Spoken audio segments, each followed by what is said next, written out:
ஆட்சிக்கு வந்தால் நான் கிராமமாக போய் மக்களை பார்ப்பேன் அப்படின்னு சொல்லி சொல்லுங்கள். இந்த கருத்தை நீங்கள் எப்படி பார்க்குறீங்க? இந்த கருத்துக்கு இதுதான் பதில். தற்போது தமிழ்நாட்டில் நடந்தேறிய விடயங்கள் உங்களுக்கு தெரியும். தன் சொந்த ரசிகர்கள், தன்னை பார்க்க வந்தவர்கள் இறந்து விழுந்து பிணமாக கிடக்கின்ற போதை கூட பார்க்க வராதவர் முதலமைச்சர் அரியணையில் அமர வைத்த பிறகுதான் கிராமமாக சென்று மக்களை சந்திக்க வருவேன் என்று சொல்வதே தமிழர்களை அவர் குறைத்து மதிப்பிடுகிறார் என்பதாகத்தான் நான் பார்க்கிறேன். அது எல்லாவற்றிற்கும் தீர்ப்பு எழுதக்கூடியவர்கள் மக்கள் தான். மக்கள் தீர்ப்பு தான் மகேசன் தீர்ப்பு.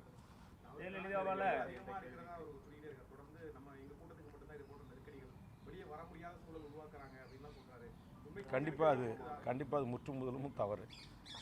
அவருக்கு தான் ஒன்றிய அரசுகளும் மாநில அரசுகளும் போட்டி போட்டுக்கொண்டு எல்லா விதமான வசதி வாய்ப்புகளையும் ஏற்படுத்தி தருகிறார்கள். இந்தியாவிலே எந்த நடிகனுக்கும் இல்லாத ஒரு பாதுகாப்பு நடிகர் விஜய்க்கு தான். தமிழ்நாட்டின் சூப்பர் ஸ்டார் ரஜினிகாந்துக்கு இல்லாத பாதுகாப்பு, உலகநாயகன் கமலஹாசனுக்கு இல்லாத பாதுகாப்பு, இளைய தலைமுறை மனங்களை வென்றிருக்கிற திரு அஜித்துக்கு இல்லாத பாதுகாப்பு ஆனால் இன்றைக்கு திரு விஜய் அவர்களுக்கு இருக்கிறது. எந்த நடிகருக்கும் இந்திய நாட்டில் எந்த விமான நிலையத்தில் வேண்டுமானாலும் எப்போது வேண்டுமானாலும் இறங்கலாம் ஏறலாம் என்கிற அதிகாரம் எந்த நடிகர்களுடைய விமானங்களுக்கும் வழங்கவில்லை. விஜய்க்கு வழங்கியிருக்கிறது. விஜய்க்கு அதுபோன்று பாதுகாப்பு பிரிவு ஒன்றிய அரசினுடைய மக்கள் வரி பணத்தில் இயங்கக்கூடிய ஒன்றிய அரசினுடைய பாதுகாப்பு பிரிவு வழங்கப்பட்டிருக்கிறது.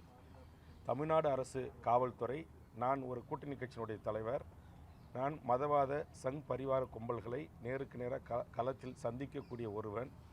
நான் இப்போது உங்கள் கண் முன்னாலே பாருங்கள், நான் திருநெல்வேலிக்கு வந்திருக்கேன், எனக்கு ஒரு பாதுகாப்பும் கிடையாது. ஆனால் அவர் போனால் ஐஜியே வந்து சாலையில் நின்று அவருக்கான போக்குவரத்தை ஒழுங்கு செய்கிறார். எஸ்பி அவருடைய ஸ்டேஜில் நின்று அவங்க தொண்டர்களை கட்டுப்படுத்தி அவர் பேசுவதற்கான வழி அமைத்து தருகிறார்.